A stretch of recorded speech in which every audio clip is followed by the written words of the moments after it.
आदर्शवाद के विचारकों में एक व्यक्ति का नाम हुआ प्लेटो। तो प्लेटो की पुस्तकों में जो पुस्तक सबसे ज्यादा प्रसिद्ध हुई उसका नाम है रिपब्लिक। प्लेटो चाहता था कि गणतंत्र की स्थापना हो, और उस समय क्या था कि ग्रीस के बहुत सारे राज्यों में ना उठापटक चलती रहती थी हर समय। वो उठापटक ना हो, देखिए सारे डेवलपमेंट की शर्त है कि कानून व्यवस्था ठीक से बनी हो। अगर कानून व्यवस्था ठीक नहीं है तो डेवलपमेंट किसी भी तरह का हो ही नहीं पाएगा। इसलिए कई दार्शनिकों को चिंता रहती है कि कानून व्यवस्था ठीक रहनी चाहिए, राज्य इतना मजबूत कम से कम जरूर हो कि वो चीजों को मैनेज कर ले और दार्शनिकों को दार्शनिक होने की छूट मिल सके, फ्री होकर सोच सके, इतनी तो उनको सुविधा चाहिए ना कम से कम। इसलिए प्लेटो ने, ये सब लोग बेसिकली फिलोसफर्स हैं, इनको राज्य में बहुत दिमाग नहीं लगाते हैं, लेकिन राज्य भी सरकार भी उनके चिंतन का एक पक्ष होता है। और प्लेटो का मानना था कि एक अच्छा शासन तब होता है जब कोई शासक फिलोसफर किंग होता है, दार्शनिक राजा की धारणा। राजा तो दार्शनिक होना चाहिए, राजा तो दार्शनिक को होना चाहिए। क्यों दार्शनिक को होना चाहिए? तो उसने कहा कि शासन ठीक से चले। दार्शनिक में क्या खास बात है? दार्शनिक व्यक्ति सांसारिक सुख भोग से बहुत ऊपर उठ चुका होता है, उसको सांसारिक आकर्षण परेशान नहीं करते, मतलब पैसे की इच्छा, बाकी इच्छाएं, उसको उन सब का छोटापन, उन सब की क्षुद्रता समझ में आ चुकी होती है। क्योंकि दार्शनिक स्वार्थी नहीं, ऐसा नहीं कि स्वार्थी नहीं होता, उसे स्वार्थ का स्तर बहुत ऊंचा होता है, उससे वो छोटी चीजें आकर्षित नहीं करती जिनके आकर्षण में समाज का लगभग अधिकांश हिस्सा उलझा रहता है। एक व्यक्ति ने बड़ा सुंदर वाक्य बोला है, आप इस पर गौर करें कि इसका अर्थ आप समझ पा रहे हैं। संत वह नहीं है जो संसार से हार मान लेता है, संत वह है जो अगर संसार में आ जाएगा तो सबको हरा देगा, पर उसको पहले से पता है कि इस रेस में दौड़ना ही बेवकूफी है। सच्चे संत की बात हो रही है, झांसाराम जी की बात नहीं हो रही है। सच्चा संत, सच्चा संत वो होता है, वो संसार से भागता नहीं, उसको संसार से दिक्कत नहीं कि मैं संसार में जाऊंगा, नौकरी करूंगा, व्यापार करूंगा, चल पाऊंगा या नहीं चल पाऊंगा, ये सब मामला नहीं है।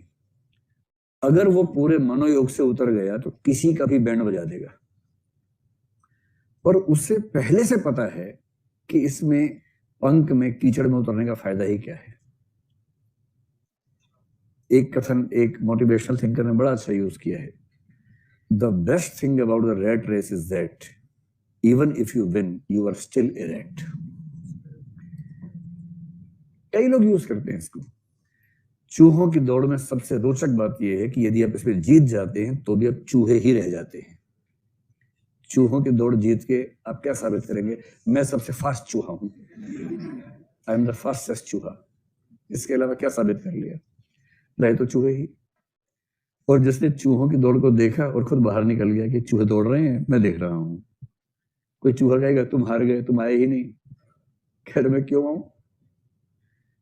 जो इस लेवल का व्यक्ति है ना, वो है सच्चा संत। फिलोसफर किंग उस लेवल का व्यक्ति है, उसे वो वासनाएं प्रभावित नहीं करते जिन वासनाओं के लोग जान दिए रहते हैं। पैसा कमा ले, ये कर ले, वो कर ले, सत्ता कमा ले, ये सब उसको परेशान नहीं करता, प्रभावित नहीं करता है। ऐसे बहुत सारे आईएएस हैं जिनको लाल बत्ती प्रभावित नहीं करती है। लाल बत्ती मिलती है, अब तो खैर नहीं मिलनी बंद हो गई, जब थी तब भी यूज भी करना ही पड़ता था उनको, लेकिन उनको कभी वो चार्म नहीं रहता कि मेरे पास ये अधिकार है। ऐसे कई आईएएस आईपीएस होते हैं जो अपने मातहत लोगों को बोलते हैं कि सलाम मत ठोकना मुझे भूल के भी। जब वो उतरते हैं ऑफिस जाते को सलाम ठोके, पहले उसी खबर लेते, क्यों सलाम ठोका? नहीं, ठीक से बात करो, नमस्ते करो, बस, और कुछ नहीं करना है। मतलब मैं आईएएस बन गया तो तुम बोने थोड़ा ना हो गए, तुम मनुष्य से नीचे थोड़ा ना चले गए, तुम भी मनुष्य हो, मैं मनुष्य हूं। संयोग से मैंने एक एग्जाम दिया, संयोग से पास हो गया, तुम्हें वो परिस्थितियां नहीं मिली, मौका नहीं मिला, नहीं बन पाई, इतना ही तो अंतर है। इतने अंतर पे एक मनुष्य दूसरे मनुष्य को सलाम ठोके, रात दिन जी हजूरी करे। जी हजूरी करने वाले की तो मजबूरी है, जो करवा रहा है उसके टुच्चेपन पे गौर कीजिए। जिसको दूसरों से सलाम ठुकवाना अच्छा लगता है उसके हल्केपन पे गौर कीजिए। वो कितना चीप किस्म का इंसान है कि उसके सामने दूसरा इंसान अपनी पूरी इज्जत को दांव करके सलाम ठोकता है और वो उसको एंजॉय करता है। जो कायदे का इंसान होगा ना, फिलोसफर किंग, उसे इन हल्की चीजों में सुख नहीं मिलता है, मुक्त है इन चीजों से। और जो इन चीजों से मुक्त होगा वो करप्ट क्यों होगा, लालची क्यों होगा, वो अपने निजी हित के लिए देश का नुकसान क्यों करेगा। और इसलिए प्लेटो ने कहा, प्लेटो को हम विस्तार में पढ़ेंगे आगे चलकर, प्लेटो ने कहा कि 3 तरह के लोग हैं, एक साहसी लोग हैं, एक व्यापारी लोग हैं, एक ऐसे लोग हैं जो ज्ञानी लोग हैं। ज्ञानी में से एक व्यक्ति राजा बन जाएगा तो बेहतर रहेगा, क्योंकि फिलोसफर व्यक्ति को बहुत असर नहीं पड़ता है। दूसरा, जो फिलोसफर व्यक्ति है उसमें न्याय का सद्गुण होता है, और प्लेटो ने कहा कि जो एक सद्गुण सबसे महान है वो न्याय है, जस्टिस है। जस्टिस व्यक्ति में भी होना चाहिए, राज्य में भी होना चाहिए। तो राजा यदि जस्टिस करने की स्थिति में है तो वो राज्य अच्छा ही चलेगा। इसलिए फिलोसफर किंग होना बहुत जरूरी है। उसने कहा 3 तरह के लोग हैं, कुछ साहसी हैं, योद्धा किस्म के लोग हैं, कुछ व्यापारी हैं जो लालची किस्म के लोग हैं। यदि आपने किसी व्यापारी व्यक्ति को राजा बना दिया तो वो देश को बेच खाएगा, अपने स्वार्थ के लिए देश को बेच देगा। और यदि आपने किसी योद्धा व्यक्ति को राजा बना दिया तो वो अपने हार्मोन्स को कंट्रोल ना करने की वजह से युद्ध में झोंक देगा देश को।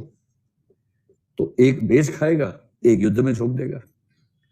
और ऐसा राजा क्यों चाहिए जो अपने स्वभाव को कंट्रोल ना करने की वजह से अपने देश को बेच दे या अपने देश को युद्ध में झोंक दे। इसलिए कहते हैं आप जितने ऊंचे पद पर हैं उतना शांत होना सीख जाइए। चंद्रमा को मस्तक पे धारण कर लेना चाहिए एकदम। जितने ऊंचे पद पे हो उतना झुक के रहो। आपको लोग बहुत गालियां देंगे, बहुत बुरा मानेंगे, नाराज होंगे। ऊंचा होने का एक ही मतलब है, हर किसी की नाराजगी को बहुत प्रेम से सहन करने की ताकत। अगर आप तुनक मिजाज होंगे तो किसी ऊंचे पद पर चल नहीं पाएंगे, कुछ ही दिनों में टैं बोल जाएंगे, कुछ दिनों के अंदर। विनम्रता बहुत जरूरी है, और वो वही कर सकता है तो फिलोसफर लेवल का आदमी, जिसको छोटी मोटी बातें प्रभावित नहीं करती हैं, उनसे वो तटस्थ रह के जीवन जीता है। तो क्या आप प्लेटो पर 4-5 लाइन लिख पाएंगे? तो प्लेटो के हिसाब से शासन को ईमानदार इसलिए होना चाहिए, यदि शासक ईमानदार नहीं होगा तो शासक अपने लाभ के लिए देश का नुकसान कर देगा या अपने स्वभाव की कमी की वजह से देश को युद्ध में झोंक देगा। इसलिए शासक को बेहद न्यायप्रिय और शांत व्यक्ति होना चाहिए, जिसे प्लेटो ने क्या कहा, दार्शनिक राजा कहा। ऐसा व्यक्ति उसके हिसाब से बेस्ट होगा।